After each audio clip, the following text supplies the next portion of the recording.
Assalamualaikum Kang Dedi, abi warga Jawa Barat Pangalengan, jukeun bantosan.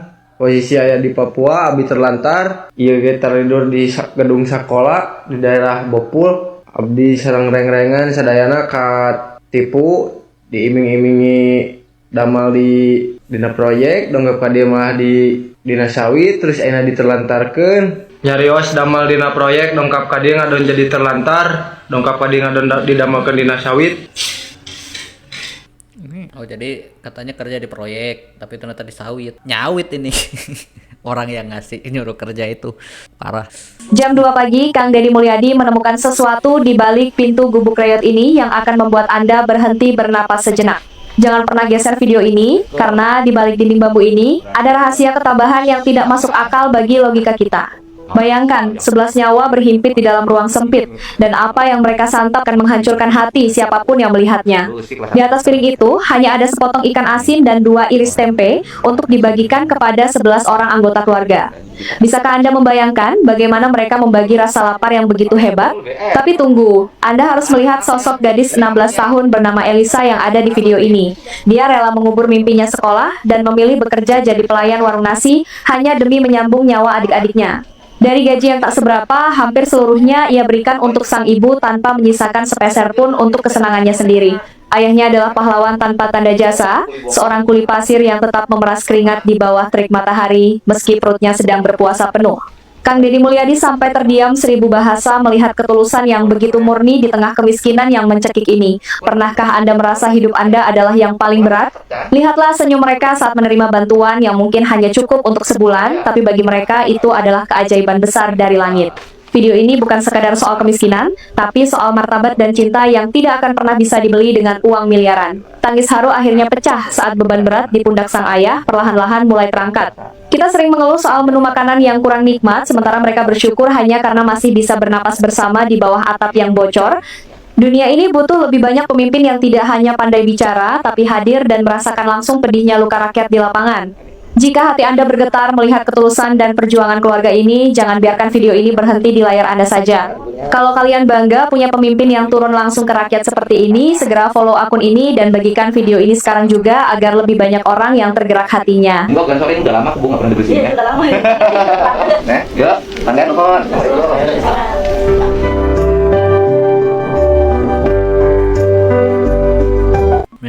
Nih kalau KDM ngelihat rakyat atau masyarakat yang kerja keras, anak, ibunya, bapaknya semuanya kerja, beliau tetap apa ya kayak wah ini hebat gitu, berjuang gitu kan. Beda lagi kalau orang yang miskin, anaknya disuruh kerja, ibu bapaknya di rumah ongkang-ongkang gitu. Nah itu beliau marah. Tapi kalau ngelihat yang kayak oh ini mereka bekerja kok, mereka menjalani hidup dengan penuh syukur, ya beliau juga sportif gitu dengan ngebantu dan nggak ngomong yang marah gitu. Karena ya ini realita gitu, ini hidup gitu, bahwa apa yang dilihat beliau sepanjang perjalanan hidup ya mungkin udah banyak memori-memori perjalanannya yang dari oh ini masyarakat begini, oh ini kok sifatnya gini gitu, oh yang ini pekerja keras menjalani hidup dengan usaha tiap hari gitu, syukur ya beliau ini juga gitu.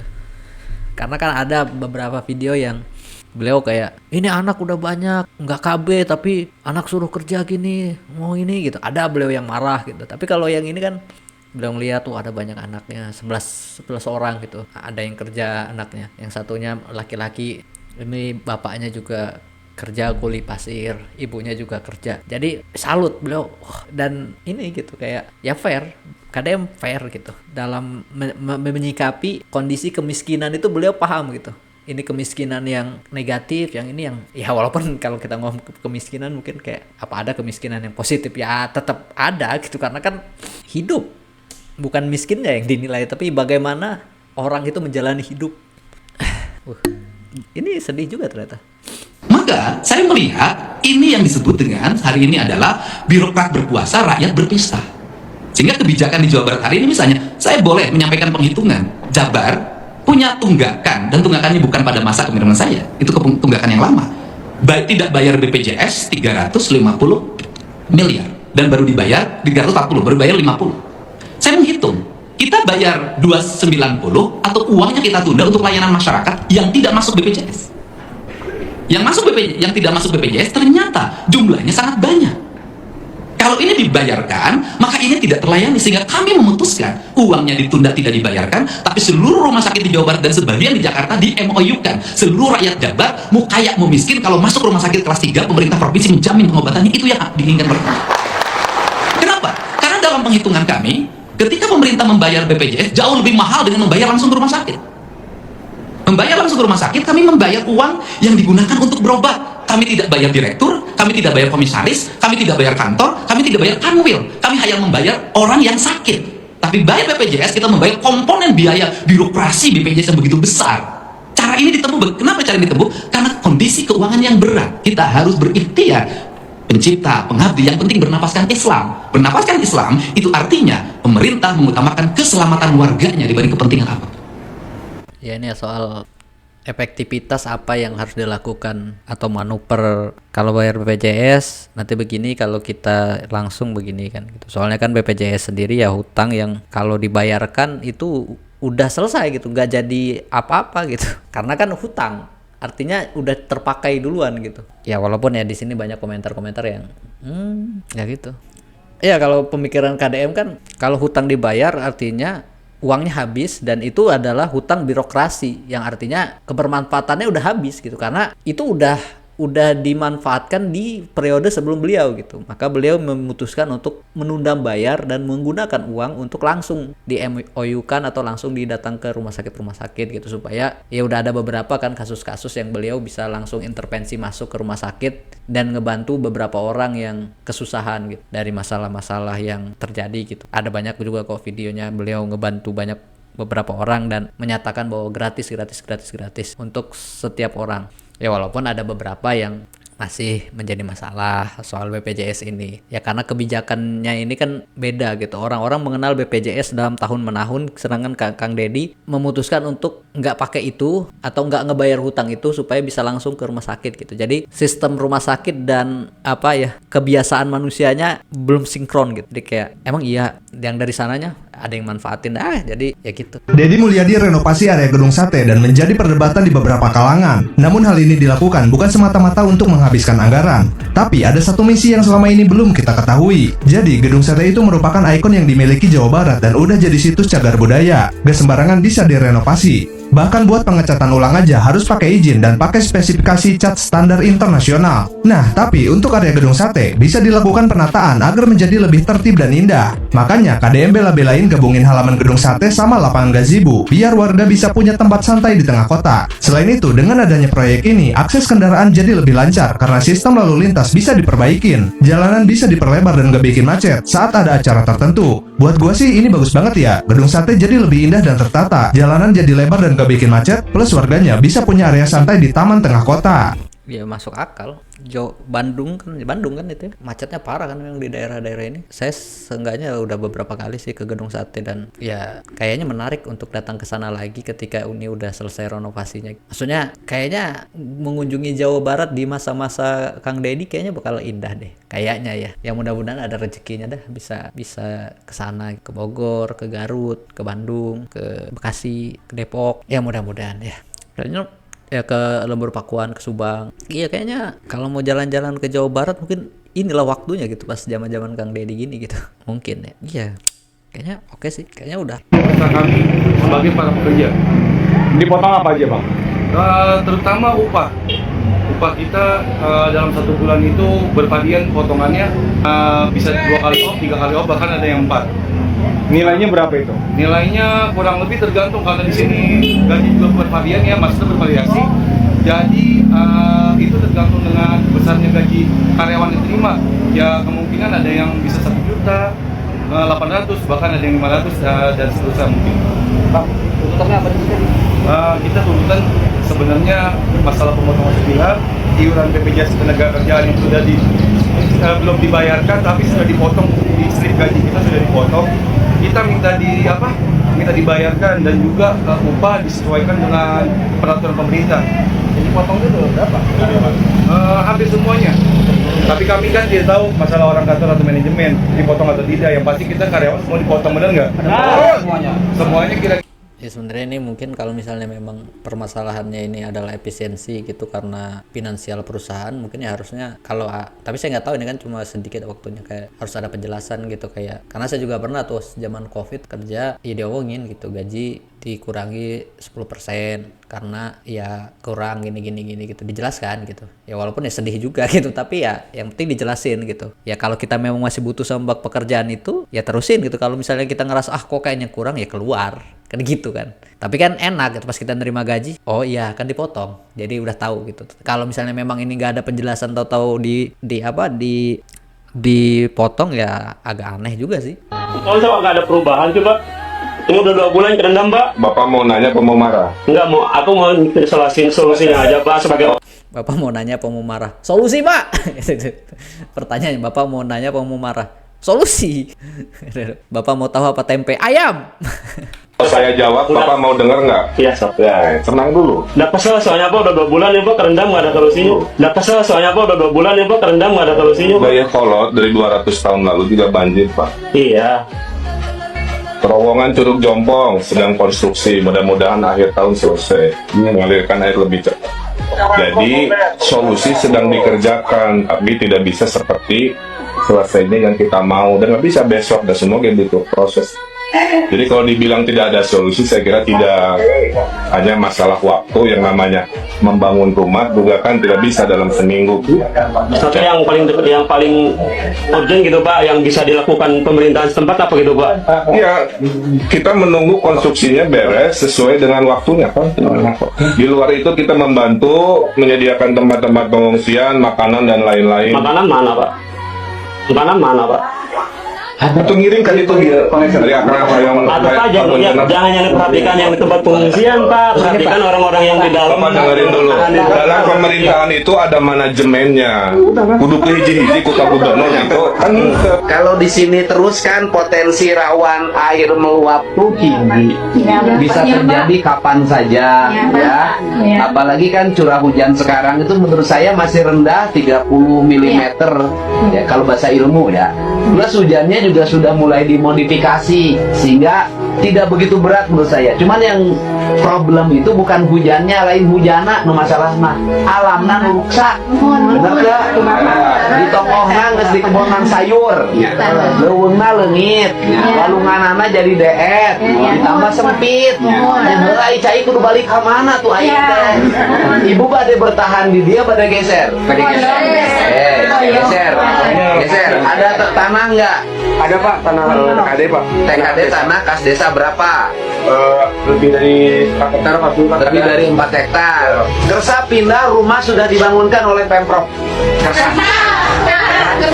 Ya sudah, nanti saya bikin kampung yang bagus, ya kan? Kampungnya ditata, kemudian bagus lah saya bikin bagus, ya. Siap, semuanya pindah. Rumahnya coba ini mah santai saja. Kemudian nanti habis Lebaran rumahnya mulai dibangun. Sudah mulai dibangun. Ya perbedaan cara komunikasi ya. Tapi ya KDM itu komunikasinya cukup universal ya.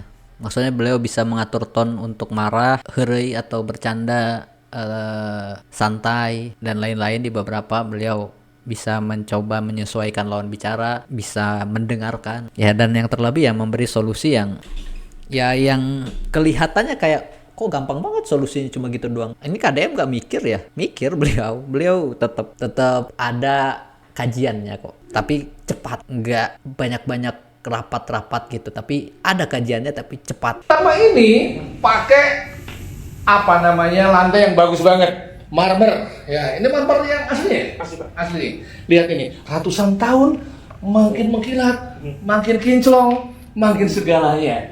Maka sesuatu yang dibuat dengan sangat berkualitas itu dijamin ya, tidak hanya umurnya yang lama, tapi juga tetap dia menjadi bukti sejarah yang makin menguat ya. Maka buatlah sesuatu dengan nilai cita rasa seni yang tinggi dan bahan-bahan yang berkualitas agar terus bisa dinikmati oleh generasi yang akan datang. Oke. Nah, kalau kayak gini kan beliau kayak gini kan ngebangun ya. Kalau KDM ngebangun memang pengen yang bagus, indah gitu, kualitas terbaik, karena ya pengennya bertahan lama, bukan sekedar jadi terus rusak, renovasi tapi lama gitu. Nah, ayo. Iya. Iya, kenapa abahnya baru dikasih tahu sama Pak Kades sekarang? Pak Kadesnya baru ngasih tahu tadi jam 3. Iya, abah langsung datang. Coba kalau dikasih tahu sebelum lahir. Datang, ya. Langsung otomatis datang. Iya, abahnya keren nggak? Keren ketawa dia. Keren dong abahnya. Abahnya keren dong. Ya. Abahnya keren dong. Iya. Bawa pegang apa sok sama abah ya? Iya. Main ke sini dong. Ntar lagi setahun umurnya. Belajar jalan nanti. Iya. Ini udah ngangkong. Udah berdiri. Ya KDM ya orang yang biasa sih. Maksudnya kalau orang ngomong kayak wah ini pencitraan gini. Manusia mana yang bisa melakukan pencitraan pada setiap kondisi gitu. Setiap kondisi loh. Jadi kayak orang ya, kalau bukan karena beliau udah menjalani itu seperti kebiasaannya, pasti ada celah kayak, ekspresinya, kayaknya nggak biasa ini. Ini pura-pura deh. Ini nggak bisa nih. Kayak beliau bawa motor untuk nanam padi, bersih-bersih. Itu semua kelihatan bahwa beliau memang bisa dan sangat pandai, atau memang udah kebiasaan beliau gitu loh. Jadi nggak bisa dicela kayak ini pencitraan ini. Karena orang pencitraan biasanya kalau ngelihat sampah nih ya, terus orang ini pencitraan, biasanya dia kayak jijiknya kelihatan gitu. Kalau KDM kan enggak, ataupun apapun lah yang beliau lakuin. Jadi ya udah itu KDM aja gitu. Karena beliau udah banyak menghadapi ataupun melewati situasi masyarakat sepanjang hidup beliau, dan beliau akhirnya terbiasa dengan banyak kondisi yang terjadi gitu. Anak buah satpolnya suruh ke sini. Angkutin. Siapa? Go, Pak. Manor ayah, digaji. Kepala dinas ayah, Kasatpol PP ayah. Siap, dia laksanakan, Pak. Harus ini bersih. Jangan sampai kalah. Yang sepatu dinas jangan sampai kalah sama sena cepit. Siap. Sindiran KDM begitu tajam meskipun dibalut dengan candaan. Yang menjadi pertanyaan, akankah para ASN di Kota Bandung merasa tersindir ataupun tersinggung sehingga mau memperbaiki diri? Ini kewenangan siapa? Kota Bandung, Pak. Kota Bandung. Ini Kota Bandung. Nggak kurang, weh. Bagus dengan kata. Siap, Bapak. Siap, Bapak ke Bandung. Lihat ini. Siap. Bagaimana? Siap, Pak. Bandung Pak sekarang menurut Bapak udah bersih belum? Ya, kita selalu berusaha untuk. Dan ketinggalan gebrakan aja. Provinsi ngerjakan tapi kaledang. Nggak bersih. Bapak yang jalan kota jangan pelan. Ya KDM kan ngajak ya, tapi kan nggak semua orang itu bisa bisa sanggup berakselerasi bareng KDM gitu. Ya beliau ngajak benerin jalan, jalan provinsi udah dibenerin semua, jalan kabupaten, jalan desa. Ini provinsi udah dibersihin semua, kabupaten, desa, kecamatan. Ya ngajak, beliau ngajak. Oh siapa? Pokoknya trotoar harus bersih, tidak boleh ada pedagang sembarangan, tidak boleh seperti ini. Siap. Ini ibu kota Priangan, Pak. Halo Bandung, Pak. Siap, dilaksanakan. Tinggal di Pak. Bagaimana Pak Kasat? Siap Pak, dibersihkan Pak. Oh dibersihkan. Siap. Ini negara dikasih. Ya Allah, Pak. Pak. Tuh, Kasatpol PP harus tegas. Bagaimana kata ibu? Siap. Siap Pak Bali. Pak Bali. Ayo gubernur siap siap kota. Siap Raja, dilaksanakan. PKL Sabtu Minggu cenah. Ini nih Pak, didorongin aja. Ini mobil parkir di sini mobil apa? Ini sebenarnya ini kota bagus banget. Pohonnya udah tinggi, bagus. Tapi ya, udah Pak Kasatpol. Siapa? Bapak sanggup merapikan ini? Siap Pak. Kalau enggak saya turunin tim saya dari negara anta berantah. Pacet Bapak goreng tuh ya Pak. Mohon Pak. Tanggung jawab sah. Sasarangan Pak. Siap. Ulah sasarangan. Oh siap Pak. Satpol PP Pak. Iya, Satpol PP tanggung jawabnya. Siap. Iya. Siap. Bukain aja Pak. Udah. Siap. Ini sih udah nggak bener lah. Jalan. Kung ini dihitung Kung. Disensit aja. Sensit. Masa kalah sama jalan yang provinsi di mana-mana di Kuningan. Ini ibu kota ini. Ini yang dikelola oleh provinsi, bukan aku. Oke, sepertinya kita cukupkan sampai di sini karena ternyata HP-nya udah panas dan videonya udah mulai mati seperti biasa. Ya semoga kita semua bisa mengambil manfaat daripada apa yang dilakukan oleh Kang Deddy Mulyadi, bisa merasakan rasa-rasa yang baik dan bermanfaat untuk banyak orang. Saya Martamis, mohon maaf bila ada salah-salah kata, kurang lebihnya dan lain-lain segala-gala kami mohon maaf. Tonton video Martamis yang lain tentang Sorabi itu, tonton lah. Itu belum nyampe 100 loh penontonnya kalau nggak salah. Tonton ya, bagus itu video menurut saya. Oke, saya Martamis, assalamualaikum warahmatullahi wabarakatuh.